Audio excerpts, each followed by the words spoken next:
Shalom, saudara terkasih di dalam Tuhan. Balik lagi dengan saya di channel Kristen Koinspiratif. Dan kali ini kita kembali lagi bersama hamba ya, yaitu Ibu Evangelis Nani Susanti, di mana dia mendapatkan 5 firman Tuhan dari malaikat Tuhan yang harus dilakukan di tahun 2025 ini. Dan kita harus lakukan ini, kalau tidak kita akan binasa.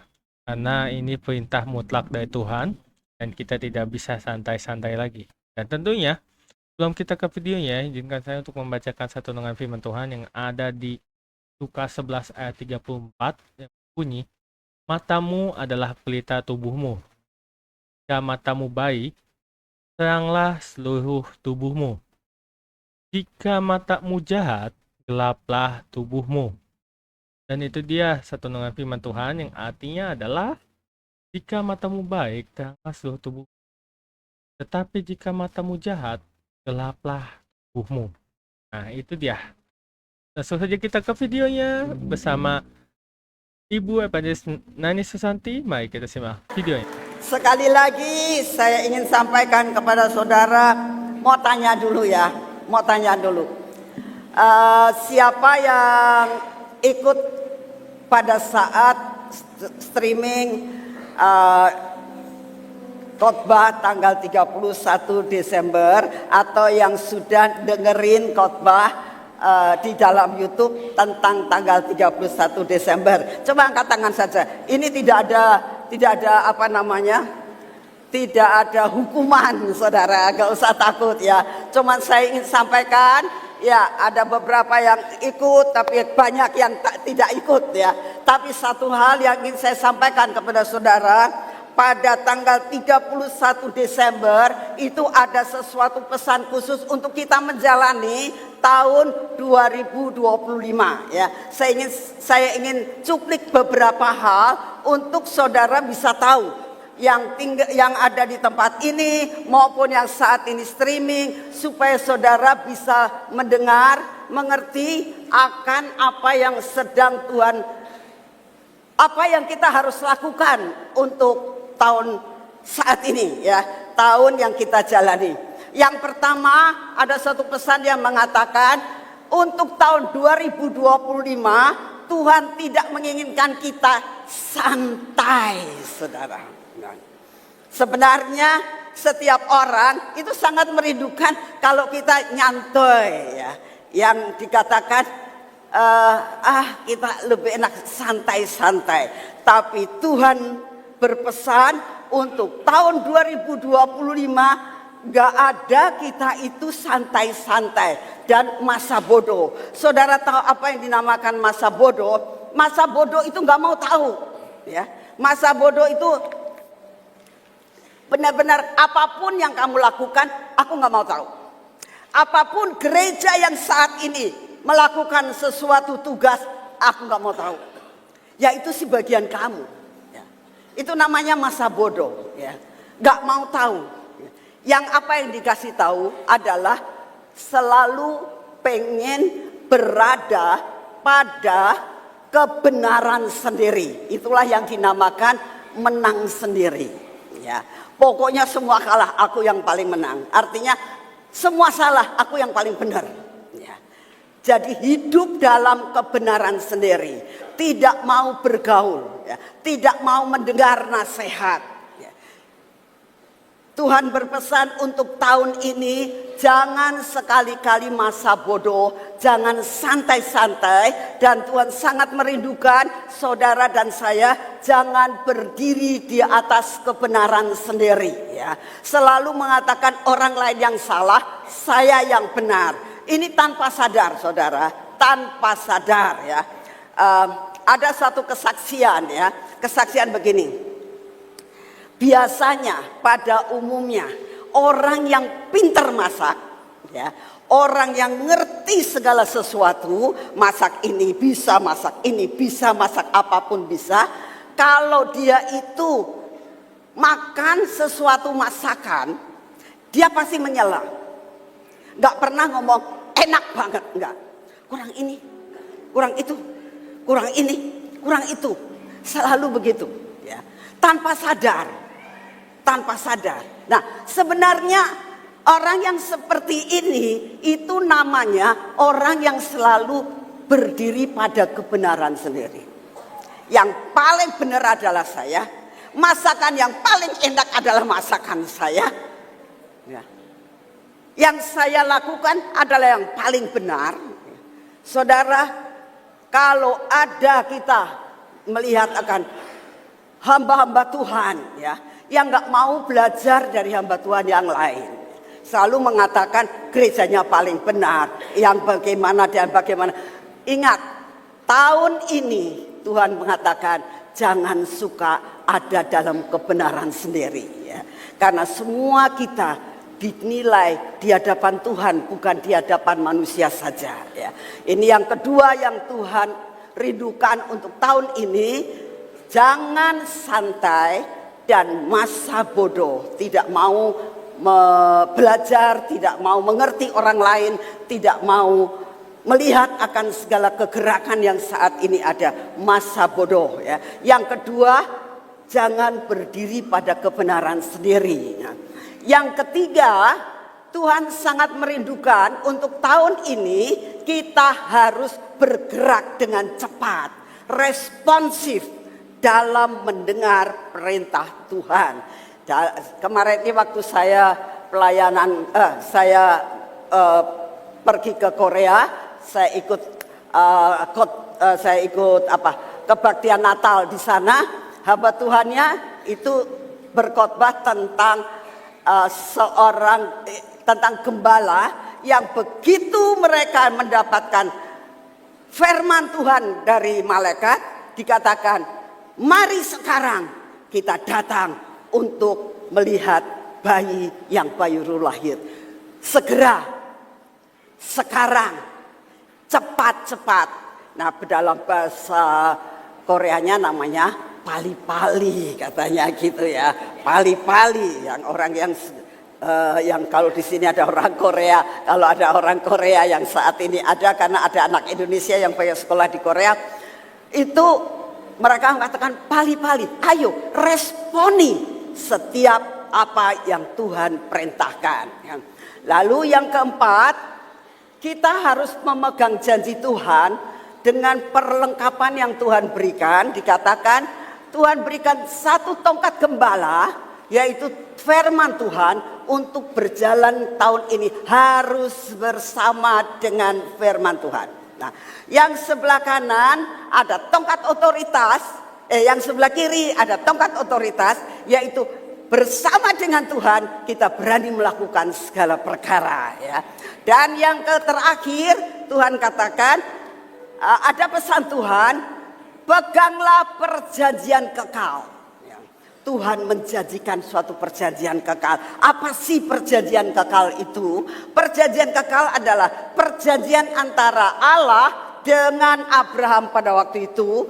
Pada saat Tuhan memberikan suatu perjanjian sunat, Tuhan katakan ini perjanjian kekal. Perjanjian yang tidak dapat dibatalkan. Karena engkau mau melepaskan dirimu dari segala perkara-perkara ikatan kedagingan. Nah, saudara yang Tuhan rindukan untuk kita mendapatkan suatu perjanjian kekal, Tuhan sangat merindukan lepaskan dirimu dari segala perkara-perkara yang Tuhan gak suka, yaitu perkara-perkara kedagingan. Nah, saya ulangi, kenapa ini saya ulangi? Disebabkan karena ini sangat penting. Kita menjalani tahun ini saat ini masih 11 bulan setengah, ya kan? Sekarang tahun 14 kan, baru pertengahan bulan ya. Masih ada setengah bulan lagi untuk bulan ini, dan masih ada 11 bulan lagi yang kita hadapi. Jadi saya berdoa, biarlah ini menjadi suatu pegangan dalam hidup saudara dan saya. Lalu kami ini membuat pengakuan iman dalam selama 1 tahun. Kita sudah cetak ya, pengakuan iman dicetak. Saudara nanti pulang dari tempat ini, saudara boleh ngambil yang sudah disediakan oleh Asyir ya.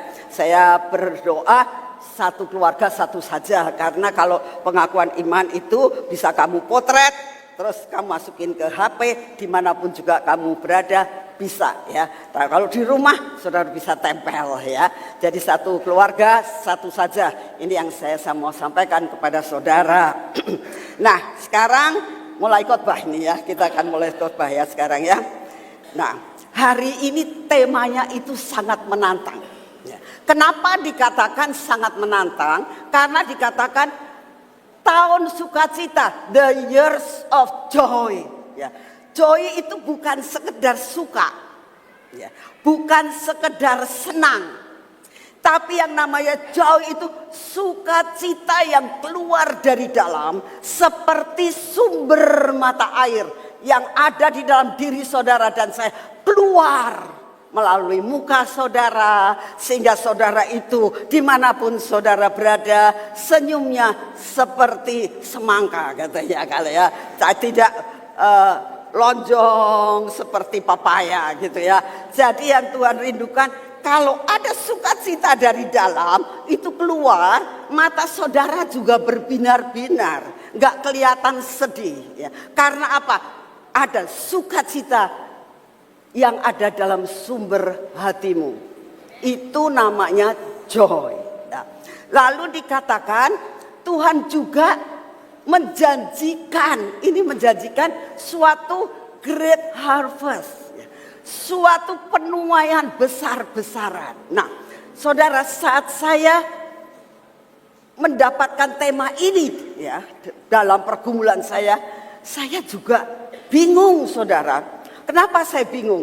Saya katakan, Tuhan, ini rasanya apa yang Engkau berikan tema ini bertentangan dengan keadaan sekarang. Ya. Saudara, kalau begitu saudara ini dari mulai bulan Desember sampai dengan Januari ini, saudara itu bukannya mendidengung-dengungkan tentang joy and great harvest, tapi apa yang saudara dengar? Berita-berita, saudara. Ya. Setiap hari saya mendengar itu, ada WA yang masuk, apa ceritanya? Ada gempa di Jepang, ada longsor di Batam. Nah saya tuh mau tanya, orang Batam ini banyak yang datang. Dengar gak sih katanya di Batam itu ada yang longsor gitu ya. Saya tidak tahu, tapi beritanya seperti itu ya. Banjir ya. Gunung ini meletus, gunung ini meletus, gunung ini meletus. Beritanya itu semuanya seperti itu. Memang firman Tuhan katakan di dalam Yoel 2 dikatakan masa kegelapan, kelam kabut. Memang ya. Lagi kita alami saat-saat ini. Bukan hanya sekedar bencana-bencana alam. Dalam keluarga kita juga seringkali mengalami yang dinamakan seperti itu ya. Tetapi saudara, kok Tuhan kasih tema seperti ini? Seolah-olah antagonis dengan kenyataan yang saudara dan saya lihat dan dengar saat ini. Tetapi saya ingin berbicara kepada saudara berdasarkan firman Tuhan. Semua yang ada di tempat ini maupun yang ada di luar, yang saat ini sedang streaming ya. Mungkin yang ada di luar negeri, yang di Australia, ya pokoknya di mana-mana lah. Saya percaya saat ini kalian sedang mendengarkan khotbah ini. Saya yakin. Nah, saya mau katakan bersama-sama dengan saudara, yuk hari ini sepaham dengan saya. Ya. Apa artinya sepaham? Apa yang hari ini disampaikan, saya mau percaya. Saudara, apa sebabnya? Dasar apa saya berani mengatakan demikian? Saudara harus tahu. Saudara dan saya begitu ditebus oleh darah Yesus, saudara dan saya hidup bukan karena kenyataan, tapi karena percaya. Benar? Benar? Saudara hidup karena percaya? Nah, itu namanya sepaham dengan saya ya. Yang kedua, ya, saya ajak hari ini yang ada di tempat ini, semua anak-anak semuanya dan yang streaming ya, mulai mengatakan dalam diri kita, ya, aku hidup karena perjanjian. Amin. Aku bukan hidup karena kenyataan. Ya, ayo kita saat ini siapa yang sepaham dengan saya bangkit berdiri. Ayo kita bangkit berdiri, saudara. Yang sepaham dengan saya, ayo bangkit berdiri. Katakan bersama-sama dengan saya. Kata-katanya begini. Aku hidup karena percaya. Kurang keras. 2, 3. Sekali lagi. Aku hidup karena percaya. Bukan karena melihat. Sekali lagi ya. Aku hidup karena percaya kepada Tuhan Yesus dan bukan karena melihat. 2, 3.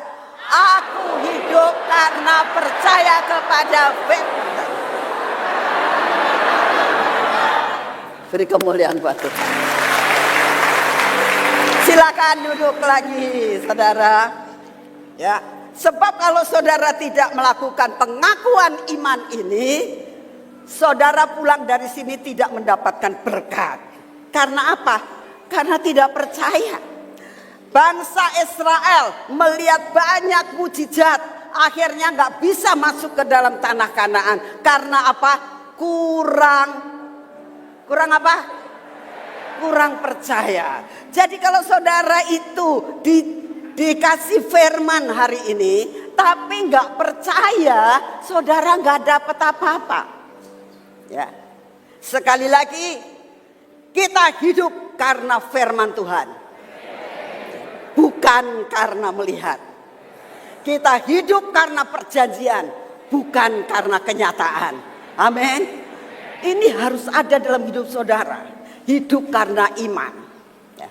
Firman Tuhan katakan, kalau kamu ya, punya iman sebesar biji sesawi. Saudara tahu nggak? Biji sesawi itu kecil banget, hampir seperti jinten.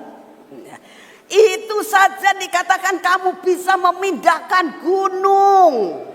Ya, jadi iman itu yang membuat saudara percaya. Dengan percaya saudara akan mengalami perkara-perkara yang supranatural. Siapa yang mau mengalami supranatural? Ya, saudara mau kan mengalami supranatural? Dengarkan baik-baik apa janji Tuhan untuk saat ini. The years of joy and great harvest menjadi milik saudara dan saya. Amin. Ya. Kita teruskan sekarang ya. Lalu dikatakan di sini, apa artinya the years of joy? Itu adalah dikatakan tahun kemenangan, tahun sukacita, tahun kelimpahan. Semua orang kalau mendengar ini seneng kan? Yang pertama adalah dikatakan tahun kemenangan. Selalu hidup menang. Siapa sih yang nggak mau? Ya, bertengkar menang. Ya, buat anak-anak suami istri kalau bertengkar, ini kan tahun kemenangan, aku yang menang. Bukan begitu loh, saudara. Ya, bukan masalah suami istri bertengkar siapa yang menang saya kalah. Tahun kemenangan artinya engkau dapat mengatasi segala sesuatu yang Tuhan izinkan terjadi dalam hidupmu. Itu namanya kemenangan. Ya. Lalu dikatakan kamu akan mengalami sukacita. Yang saya tadi katakan sukacita yang bersumber dari dalam. Ya. Dan yang ketiga, saudara dan saya akan mengalami yang dinamakan kelimpahan. Kelimpahan itu luber ya. Kalau namanya kelimpahan itu luber, tidak sekedar pas, bahkan kurang. Luber sampai bisa menjadi berkat buat orang lain. Amin. Nah, ini yang dinamakan ada sukacita yang luar biasa, joy ini. Ya. Nah, sekarang kalau kita melihat akan segala sesuatu, tadi saya sudah katakan, hidup kita bukan karena melihat, tetapi hidup saudara dan saya hanya karena janji Tuhan. Amin. Ya. Janjinya apa untuk tahun ini? Mazmur 65 ayat 11 atau ayat yang ke-12. Saya minta kalian bangkit berdiri lagi, karena ini adalah janji Tuhan yang harus saudara percaya sekalipun belum melihat, ya, tapi percaya firman jadi daging. Amin. Saudara percaya firman jadi, ya. Yuk kita akan bersama-sama ya. Alamatnya dibaca dulu. Saudara kalau baca harus dengan percaya. Ini firman. Aku hidup karena firman, bukan karena kenyataan. Ya. 2, 3. Mazmur 65 ayat 11. Engkau memahkotai tahun dengan kebaikanmu, jadakmu mengekalkan. Sekali lagi, Mazmur 65 ayat 11. Engkau memahkotai tahun dengan kebaikanmu, jejakmu mengeluarkan lemak. Amin. Silakan duduk. Ya, saudara, ini janjinya untuk tahun 2025 ya. Dikatakan Yesus Tuhan Bapa yang di surga memahkotai tahun dengan kebaikannya Tuhan. Nah, yang dinamakan tahun itu kan setahun. 2024 itu berarti setahun kan? 2025 berarti setahun bukan?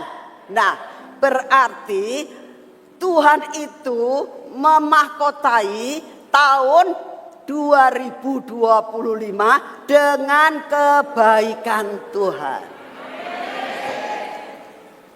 Coba bayangkan, janjinya begitu. Tuhan itu memahkotai tahun 2025. Artinya begini.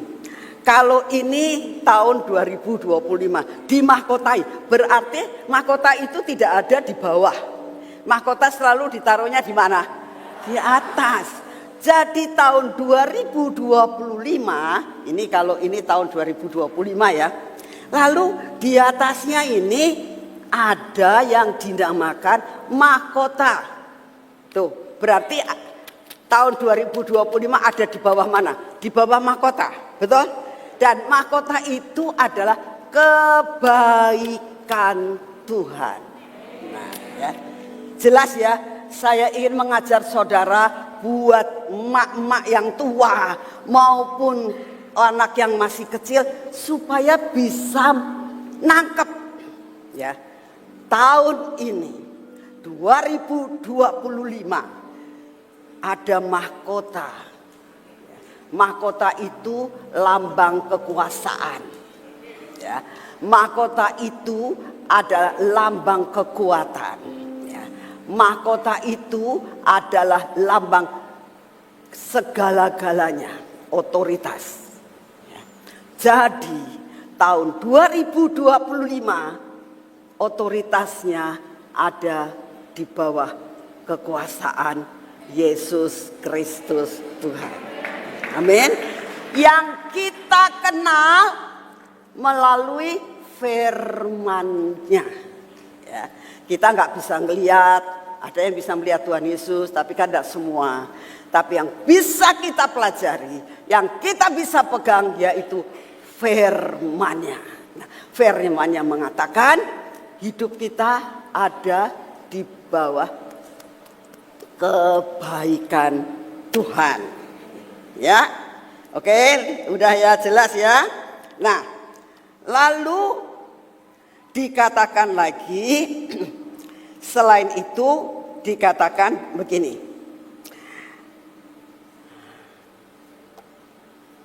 Jejakmu mengeluarkan lemak, betul? Ya, jejak Tuhan mengeluarkan lemak.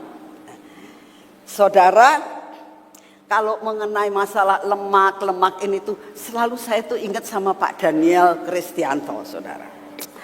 Pak Daniel Kristianto itu kalau dulu sebelum bertobat benar-benar, kalau itu nggak baik ya, dia tuh nggak bisa kalau makan tidak ada lemaknya, saudara. Ya, memang katanya lemak itu gurih sekali. Lemak itu menggambarkan kenikmatan. Ya, lemak itu menggambarkan kenikmatan. Kasih tahu sebelahnya, lemak menggambarkan siapa yang nggak mau hidup nikmat. Ya.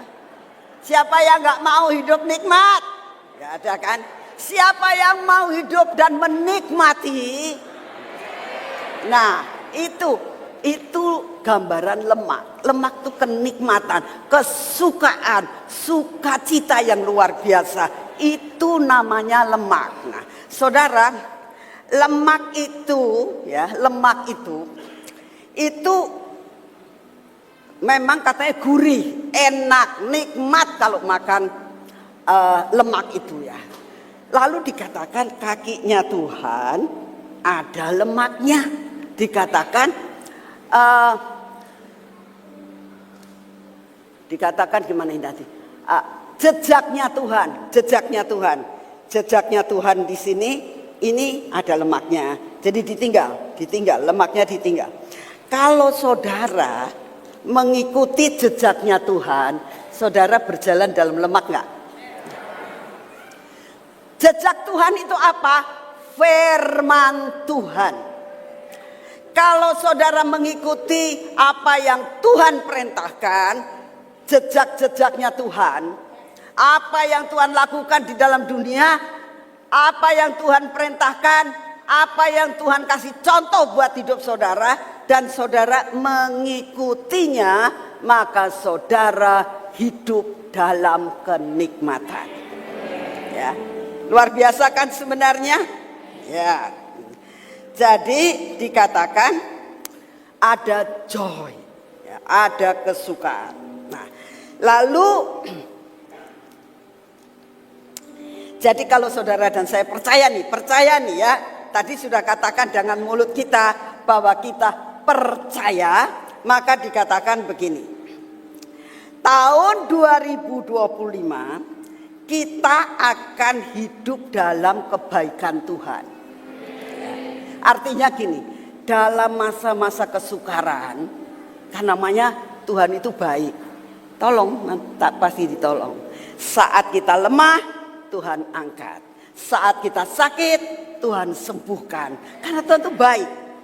Ya, itu yang terjadi dalam hidup saudara. Dan kalau kita mengikuti jejak Tuhan, ya, jalan Tuhan itu akan kita nikmati.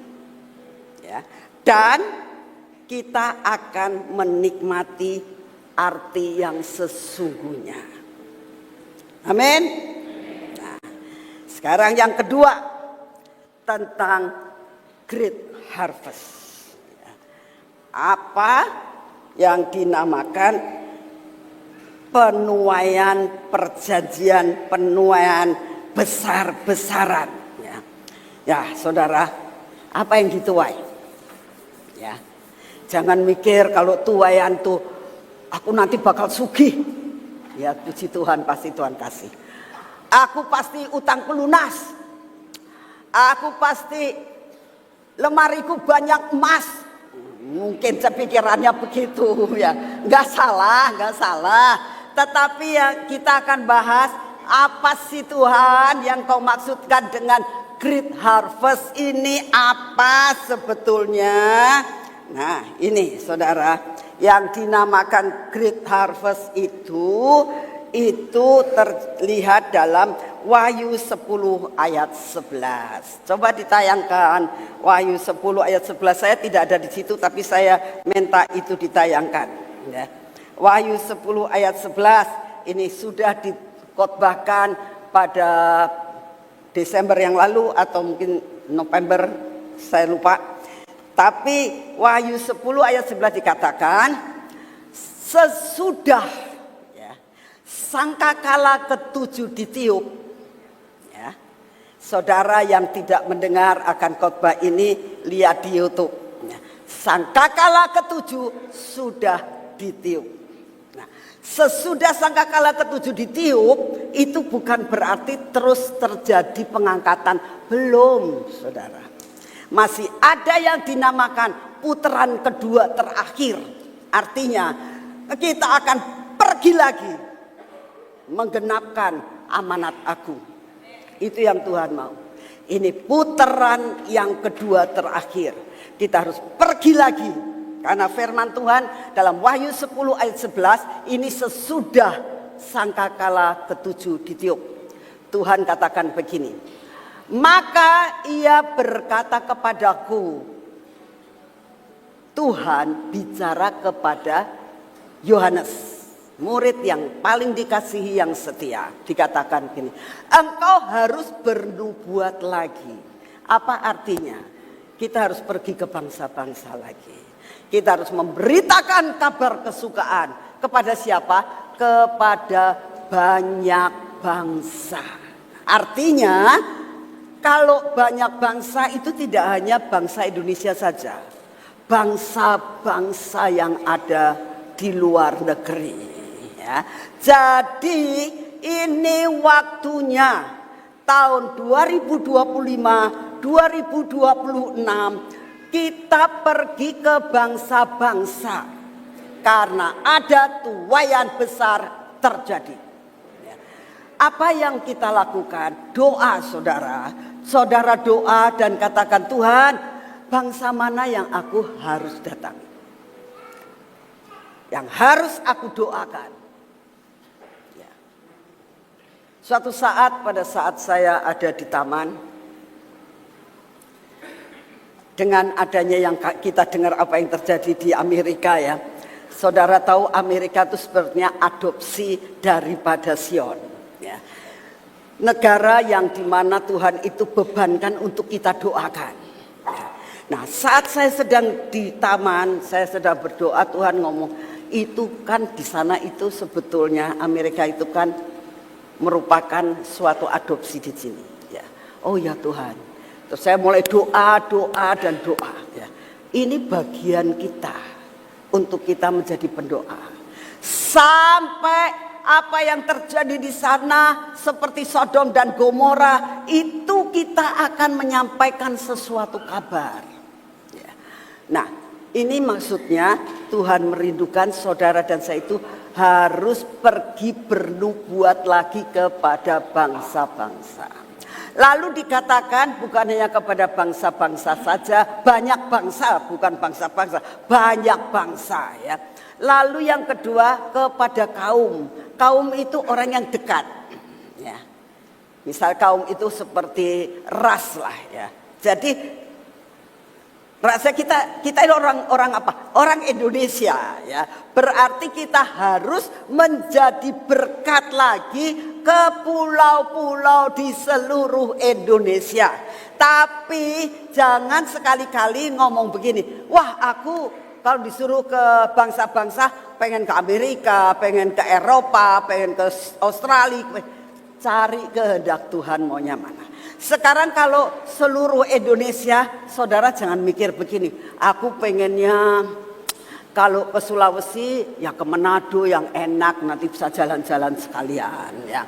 Aku maunya ke Makassar, nanti saya bisa begini. Aku maunya ke Gorontalo, nanti bisa begini. Saudara jangan menentukan sendiri. Tanya Tuhan. Yang Tuhan rindukan sebenarnya adalah kamu harus menjadi berkat, bernubuat artinya menyampaikan pesan Tuhan kepada daerah-daerah yang tidak terjangkau di seluruh Indonesia. Ini putaran kedua terakhir. Lalu dikatakan selain daripada kaum dan juga kepada bahasa. dan raja. Ya. Artinya orang yang berbeda omongannya, saudara, berbeda bahasanya. Kalau saudara pergi ke Batak, mungkin saudara akan diterjemahkan lagi dengan bahasa Batak. Saudara kalau ke tempat daerah di Sunda, saudara akan jadi berkat untuk orang yang suku Sunda gitu. Ya, artinya ke pelosok-pelosok. Dan dikatakan harus bernubuat juga kepada raja-raja. Apa artinya? Saudara akan dipakai untuk masuk ke dalam pemerintahan. Untuk apa? Menjadi saksi. Nah, ini putaran kedua terakhir ya. Saya berdoa saudara nangkap apa yang Tuhan mau, apa yang harus dilakukan pada tahun 2025 ini. Amin. Nah, sekarang diteruskan ya. Nah, sekarang kalau saudara mulai tanya, dapat firman begini ini hari di dalam Alkitab ada enggak sih? Contoh-contoh dalam Alkitab enggak? Di mana menghadapi segala sesuatu hatinya tetap penuh dengan joy dan terjadi lawatan besar-besaran. Ada enggak? Ada. Hari ini kita akan belajar apa yang dialami oleh seorang sesosok daripada anak Tuhan yang salah satu, bukan semuanya, salah satu dia yang bisa menginjakkan kakinya masuk ke dalam Great Harvest, di mana dia boleh menginjakkan kakinya dalam perjanjiannya, yaitu dia boleh masuk ke tanah susu dan madu. Nah, saudara, sebelum itu saya ingin sampaikan bahwa dikatakan jejak Tuhan itu mengeluarkan lemak. Saudara, ini benar-benar terjadi dan kita alami. Ya. Beberapa waktu yang lalu, ya, bahwa Tuhan itu menyediakan perkara yang ajaib di taman, saudara. Ya. Salah satunya itu cawan-cawan yang ada di Mahligai itu keluar minyak. Minyaknya warnanya seperti lemak. Ya. Bukan putih-putih biasa. Putihnya seperti lemak. Waktu saya lihat ini kok kayak apa ya? Kayak ada tepungnya gitu. Tapi bukan tepung. Saya ambil, saya taruh di sini, benar-benar lemak, saudara. Benar-benar lemak. Ini keajaiban. Dan Tuhan mengatakan, nah ini yang dinamakan jejakku tuh mengeluarkan lemak. Lemak aku berikan, bagikan nanti. Nah, nanti sesudah ini semua kita akan melakukan tindakan profetik di dalam goodie bag saudara itu sudah ada lemak-lemak di dalam botol-botol kecil ya. Kita bagikan semuanya. Kamu pulang sebelumnya kamu sudah nikmati. Aduh, Tuhan, secara profetik aku sudah menikmati lemak dari kakimu. Dan lambang kita masuk ke dalam tanah perjanjian. Amin. Nah, kita teruskan, kita kembali kepada apa yang kita bicarakan tadi. Siapa itu yang bisa menginjakkan kaki? Satu di antara dua ya. Dua yang bisa masuk, tapi salah satunya yaitu Kaleb bin Yefuna. Ya. Kita akan bicara tentang Kaleb. Kenapa? Rahasianya di mana Kaleb itu kok sampai bisa masuk ke tanah Kanaan. Dan pada saat saya menyelidiki, sebetulnya Kaleb itu bukan orang Yehuda. Bukan keturunan Yehuda. Bukan keturunan dari keturunan Yakub. Bukan, saudara. Tapi kenapa dia bisa masuk? Ya. Saudara dan saya ini kalau dilihat dan dinilai enggak bisa masuk di dalam rencana Tuhan.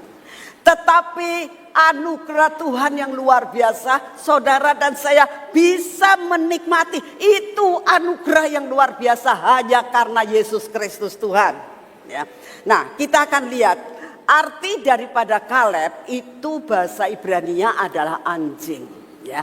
Dan kita tahu anjing itu mempunyai suatu sifat kesetiaan atau ketaatan. Nah, salah satu daripada kenapa Kaleb sekalipun dia bukan orang keturunan Yehuda, tetapi dia bisa menginjakan kakinya di Kanaan karena salah satunya dia punya jiwa yang lain, dia punya kesetiaan yang sangat-sangat luar biasa. Itu saudara salah satunya. Nah, sekarang kita akan lihat ya, siapa sih sebenarnya Kaleb itu? Dikatakan begini.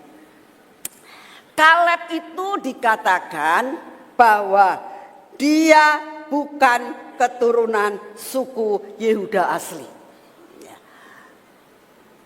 Dia dikatakan Kaleb bin Yefune, orang Kenas. Tidak dikatakan dia keturunan Yehuda. Kenapa? Pada waktu bangsa Israel mau mengintai tanah Kanaan, dia kepilih untuk mewakili suku Yehuda. Sedangkan dia bukan keturunan dari Yehuda yang sebenarnya. Ya, dikatakan bahwa Kaleb bin Yefune namanya, dia itu anaknya Yefune, kan? Dia itu orang Kenas. Ya. Dan saya nyelidiki itu ada keturunan Esaunya. Ya kita tahu Esau anaknya Ishak, Ishak anaknya Ishak anaknya Abraham. Jadi kalau diturun-turunkan ya memang masih keturunan daripada Abraham yang mendapatkan janji. Tapi yang sebenarnya yang sangat-sangat luar biasa itu kan dari Yakub. Tapi sekalipun dia dari Esau, ingat firman Tuhan. Pada waktu, ya saya ingatkan lagi. Pada waktu Ishak itu memberkati Esau. Ya, dikatakan, Bapak, apa cuma itu saja berkatmu? Aku minta diberkati. Masa hanya itu yang untuk adikku, aku dapat apa? Dan dikatakan dalam Alkitab, Esau menangis meraung-raung. Saudara bayangkan kalau orang nangis sampai meraung-raung itu kayak apa? Sesek di dada. Ya. Dia sungguh-sungguh katakan, aku dapat minta berkat Bapak, aku minta berkat. Ya. Lalu Ishak mengatakan, kalau engkau setia, maka engkau akan dapat melepaskan kukmu dan berkat itu akan kau terima. Ya. Dan keturunannya dia bisa melepaskan akan kutuk atau kuk yang ada dalam dirinya. Salah satunya Kaleb. Oleh karena itu Kaleb bisa mempunyai hak untuk mendapatkan akan tanah Kanaan. Saudara, apapun yang terjadi dalam hidupmu, mungkin kamu keturunan orang yang gak benar, kamu keturunan ini dosanya banyak hal yang kamu lakukan, wis rasanya gak masuk hitungan. Percaya saja dengan kesetiaanmu kepada Tuhan, ya Tuhan katakan kukmu akan terlepas dan engkau akan menikmati susu dan madu. Ini salah satunya, contohnya adalah Kaleb. Ya. Dia akhirnya menjadi salah satu yang bisa menikmati susu dan madu. Sekalipun bukan keturunan Yehuda. Ini salah satunya ya. Lalu yang kedua dikatakan bahwa Kaleb itu keturunan budak dididik dalam penindasan. Kaleb lahir di Mesir. Ya. Kaleb itu lahirnya di Mesir. Pada saat saudara-saudara Yusuf itu pindah ke Mesir, terjadilah yang dinamakan pernikahan campur mana termasuk ini keturunan daripada Yefune ini campur kemana-mana sampai akhirnya nempel-nempel kepada keturunan Yehuda. Ya. Jadi akhirnya bisa dianggap sebagai keturunan Yehuda. Nah, dia adalah dilahirkan di Mesir dan saat itu masuk dalam perbudakan. Ya. Karena perbudakannya itu beratus-ratus tahun. Ya. Dididik dalam penindasan. Sebetulnya ya saudara, kalau orang dididik dalam perbudakan itu ada pemberontakan sebetulnya.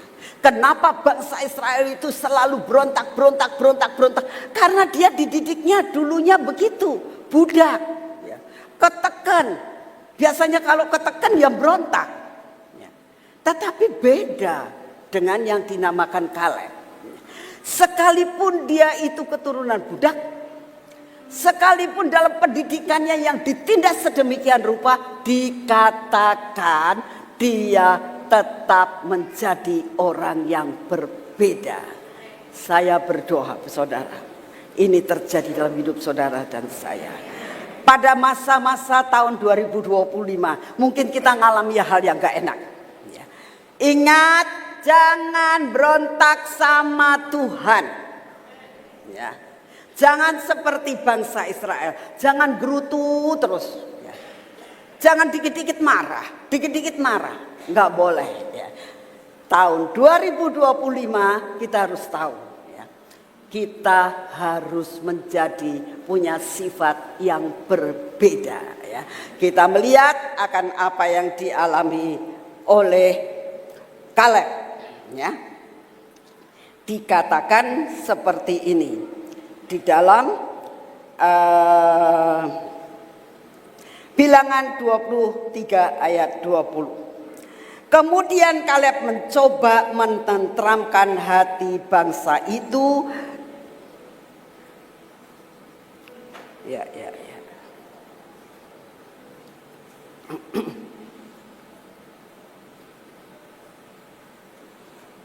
Bentar, ya. Kemudian Kaleb mencoba menenteramkan hati bangsa itu di hadapan Musa, katanya. Tidak, kita akan maju dan menduduki negeri itu sebab kita pasti akan mengalahkannya. Jadi dia itu punya jalan pikiran yang berbeda dalam menghadapi masalah. Tahun 2025, kalau saudara menghadapi masalah apapun, saudara harus katakan begini, tidak, aku pasti menang. Kalau menghadapi sesuatu hal yang sangat menekan, katakan, tidak, ini cuma sementara. Sebentar, aku pasti menang. Amin. Ya, harus punya pemikiran, saya pasti menang. Ya, saya pasti bisa. Bersama dengan Tuhan semua masalah kita. Karena apa? Hidupku ada dalam kebaikan Tuhan. Amin. Pasti Tuhan akan tolong. Nah, itu yang harus ada dalam hidup saudara dan saya. Dikatakan bahwa dia mengatakan gak usah takut. Kita pasti menang. Karena apa? Aku hidup dalam perjanjian. Aku hidup bukan karena melihat, tapi aku percaya. Amin. Nah, yang ketiga kita lihat adalah dia itu setia. Ya. Firman Tuhan mengatakan, tetapi hambaku Kaleb, dalam Bilangan 14 ayat 24, karena lain jiwa yang ada padanya dan ia mengikuti aku dengan sepenuhnya, tidak separuh loh ya, mengikuti firman Tuhan dengan sepenuhnya, akan kubawa masuk ke dalam negeri yang telah dimasukinya itu, dan keturunannya akan memilikinya. Saudara, janjinya tuh luar biasa loh. Tuhan kalau janji itu ndak separuh-separuh ya. Bukan untuk kamu saja, sampai keturunanmu tuh loh nanti menikmati. Ya itu kan berarti berkatnya melimpah ya. Berapa banyak saudara orang yang menjadi kaya, sangat kaya, punya pabrik banyak luar biasa. Ya, sampai sering kali orang ngomong, wah dimakan sampai 7 turunan nggak akan habis. Ya, karena bukan hanya kaya, kuaya, saudara ya. Sampai sering kali ngomong, wah itu kekayaannya sampai 7 turunan juga nggak akan habis. Tapi apa yang terjadi? Saat dia jaya-jayanya, keturunan yang pertama, ya, keturunan pertama berarti anaknya, masih oke. Begitu sudah cucunya, sudah mulai merosot. Begitu pada cicitnya, habis, saudara. Apa yang dinamakan keturunan sampai 7 turunan? Tapi janji Tuhan hari ini berbeda. Tuhan katakan, kalau engkau setia, aku akan memberikan yang namanya susu dan madu. Bukan kepadamu saja, sampai kepada keturunanmu. Katakan amin. Ayo kita percaya akan semua yang dijanjikan Tuhan. Sampai dengan sekarang, Hebron tetap milik Yehuda, milik keturunan dari Kaleb. Sampai sekarang loh, yang namanya Hebron itu masih ada di dalam kekuasaan keturunan Kaleb. Hebat kan? Itu sudah berapa keturunan itu? Tuhan tidak pernah mengingkari janjinya. Amin. Ya, itu yang ketiga. Lalu kita akan melihat yang keempat. Kaleb adalah seorang yang menganggap suatu kesukaan dan anugerah. Kalau ngadepi masalah, dia gak mengeluh. Dia tidak pernah mengeluh di dalam menghadapi apapun. Tapi dia katakan ini anugerah dan merupakan kesukaan. Ya. Kita baca dalam Yakobus 1 ayat yang kedua dikatakan begini. Saudara-saudaraku, anggaplah sebagai suatu kebahagiaan apabila kamu jatuh ke dalam berbagai-bagai pencobaan.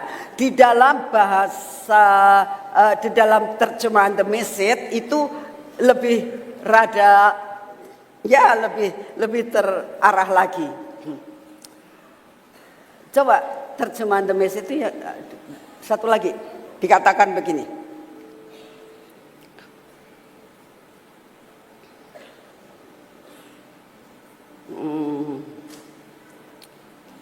Anggaplah sebagai anugerah, dikatakan.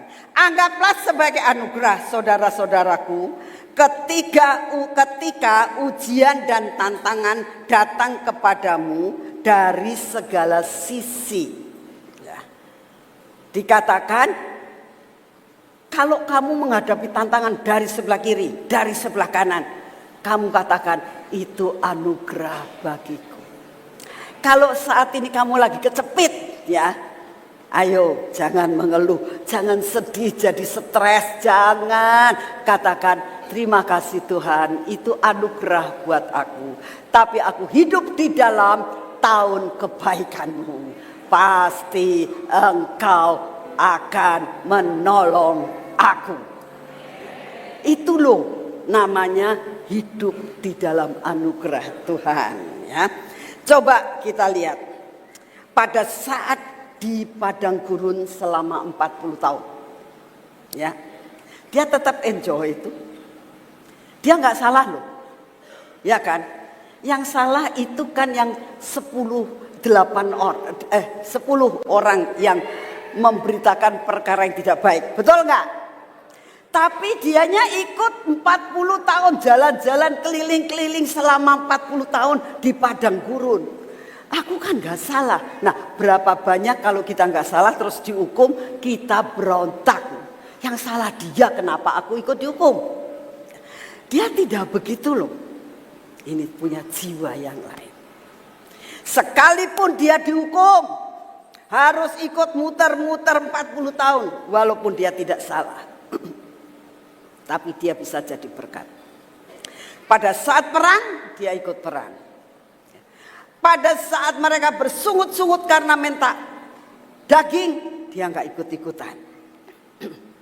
Pada saat kekurangan air, mereka bersungut-sungut, dia nggak ikut-ikutan. Luar biasa ya, luar biasa. Itulah yang dinamakan setia dengan sepenuh hati. Ya. Saudara, orang yang seperti itu akhirnya mendapatkan yang dinamakan tuaian besar-besaran. Ya. Dikatakan di dalam Yosua pasal yang ke-14 ayat yang ke-6 dikatakan begini. Bani Yehuda datang menghadap Yosua di Gilgal. Pada waktu itu berkatalah Kaleb bin Yefuneh, orang Kenas itu kepada Yosua, engkau tahu firman yang diucapkan Tuhan, dikatakan kepada Musa abdi Allah itu tentang aku dan tentang engkau di Kades Barnea. Aku berumur 40 tahun ketika aku disuruh Musa, hamba Tuhan itu dari Kades Barnea, untuk mengintai negeri ini. Dan aku pulang membawa kabar kepadanya yang sejujur-jujurnya. Sedang saudara-saudaraku yang bersama-sama pergi ke sana dengan aku, membuat tawar hati bangsa itu. Dan aku tetap mengikut Tuhan Allahku dengan sepenuh hati. Pada waktu itu Musa bersumpah katanya, sesungguhnya tanah yang diinjak oleh kakimu itu akan menjadi milik pusakamu. Ingat, lihat ya. Pada waktu itu Musa bersumpah katanya, sesungguhnya tanah yang diinjak kakimu itu akan menjadi milikmu, milik pusakamu dan anak-anakmu sampai apa? Sampai apa? Kalau selama-lama itu bahasa Inggrisnya forever, gak ada habis-habisnya. Ya. Sebab engkau tetap mengikut Tuhan Allahmu dengan sepenuh hati. Sampai di situ dulu ya. Jadi dia nagih. Sebab apa saudara? Sebab pada saat dia masuk mengintai, dia menginjakan kakinya di Hebron. Oleh karena itu dia katakan, aku tetap minta janjiku. Engkau janji bahwa tanah yang aku injak menjadi milikku dan seluruh keturunanku. Selama-lamanya saudara. Ya. Hari ini ayo jadilah setia kepada Tuhan. Hidup karena percaya bukan karena melihat. Apapun yang terjadi di sekitar kita tahun 2025, ingat pegang janji Tuhan. Aku hidup karena percaya. Tahun ini aku hidup dalam kebaikan Tuhan. Amin. Ya. Apa yang terjadi? Dia akhirnya menikmati Hebron. Nah, saudara tahu, Hebron adalah tempat awal pertama janji Tuhan terhadap Abraham. Yuk kita lihat dalam Kejadian 14.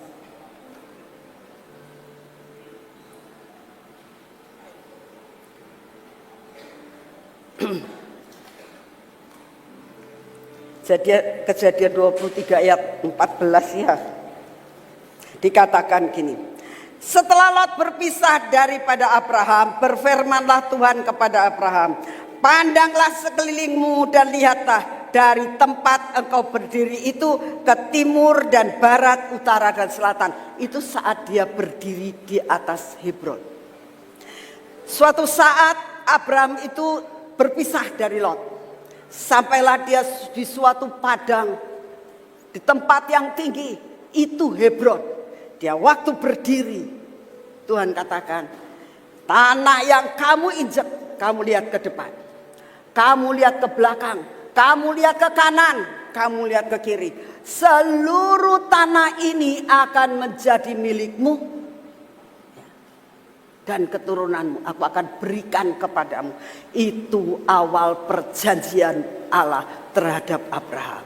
Dan saudara tahu, memang Kaleb bukan keturunan Yakub, tapi dia keturunan Abraham. Betul? Dia berhak menerima itu. Yang lain tidak terima Hebron. tapi Kaleb menerima Hebron. Kalau saudara percaya hari ini apa yang dijanjikan Tuhan, ya, kau punya hati seperti Kaleb, Hebron akan menjadi milikmu. Saya ucapkan terima kasih tentunya untuk kalian yang sudah menonton video di channel Kristenko Inspiratif, di mana kita diberikan khotbah dari hambanya yaitu Ibu Evangelis Nani Susanti. Dia mendapatkan 5 firman Tuhan dari malaikat Tuhan yang harus kita lakukan di 2025 ini. Dan juga saya ucapkan terima kasih buat kalian yang sudah mendukung channel Kristenko Inspiratif, yang sudah subscribe, like, komen, dan share. Dan sebelum saya mengundurkan diri, saya akan membacakan ulang satu renungan firman Tuhan yang tadi yang ada di Lukas 11 ayat 34 yang berbunyi, "Matamulah adalah pelita tubuhmu. Jika matamu baik, teranglah seluruh tubuhmu. Tapi jika matamu jahat, gelaplah tubuhmu." Dan itu dia satu renungan firman Tuhan. Saya ucapkan terima kasih sekali lagi. Saya undur pamit. Shalom and God bless you all. Dukung channel ini dengan cara subscribe, like, comment, and share supaya channel ini dapat membagikan khotbah-khotbah yang membangun iman kita. Terima kasih. Shalom and God bless you all. Zaharia 9 ayat 9. Bersorak-soraklah dengan nyaring, hai puteri Sion, bersorak-sorailah, hai puteri Yerusalem. Lihat, rajamu datang kepadamu, ia adil dan jaya. Ia lemah lembut dan mengendarai seekor keledai beban yang mudah. Zaharia 7 ayat 9-10. Beginilah firman Tuhan semesta alam, laksanakanlah hukum yang benar dan tunjukkanlah kesetiaan dan kasih sayang kepada masing-masing. Janganlah menindas janda dan anak yatim, orang asing dan orang miskin, dan janganlah merancang kejahatan dalam hatimu terhadap masing-masing. Yohanes 8 ayat 44. Iblislah yang menjadi bapamu dan kamu ingin melakukan keinginan-keinginan bapamu. Ia adalah pembunuh manusia sejak semula dan tidak hidup dalam kebenaran, sebab di dalam dia tidak ada kebenaran. Apabila ia berkata dusta, ia berkata atas kehendaknya sendiri, sebab ia adalah pendusta dan bapa segala dusta. Yohanes 4 ayat 24. Allah itu roh dan barang siapa menyembah dia, harus menyembahnya dalam roh dan kebenaran. Yohanes 15 ayat 26. Jikalau penghibur yang akan kuutus dari Bapa datang, yaitu roh kebenaran yang keluar dari Bapa, ia akan bersaksi tentang aku. Yeah.